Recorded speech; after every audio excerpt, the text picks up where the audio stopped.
un atelier de formation en boulangerie. Et aujourd'hui, le professeur est un meilleur ouvrier de France. Joël Defive est l'un des boulangers les plus inventifs de Paris, associé au chef étoilé Thierry Marx. Pendant 2 jours, il a partagé son savoir-faire et ses techniques sur le snacking. Le hachard de légumes, c'est l'huile d'olive, moutarde à l'ancienne, curcuma, l'huile d'olive et le gingembre. Le boulanger est dans son entreprise, il n'a pas forcément le temps de se renseigner, de trouver des nouvelles idées. Et moi, j'ai cette chance d'être un saltimbanque parce que je bouge tous les jours, je change d'entreprise tous les jours. Et d'amener justement des nouvelles méthodes, des nouvelles techniques, mais aussi l'air du temps.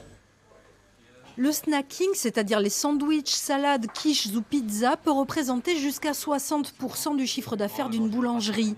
La demande se fait de plus en plus pressante et les consommateurs veulent de la nouveauté. Ce stage était donc l'occasion pour ces artisans de renouveler leur savoir-faire. J'ai découvert par exemple le bagel au curcuma que je ne connaissais pas du tout, à l'encre de sèche aussi. Donc c'est une nouvelle chose qu'on va certainement mettre en place dans l'entreprise.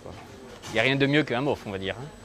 Le monsieur, il connaît toutes les techniques, pas mal de recettes, il a bien bourlingué tout au long de sa vie, donc pour moi c'est le top.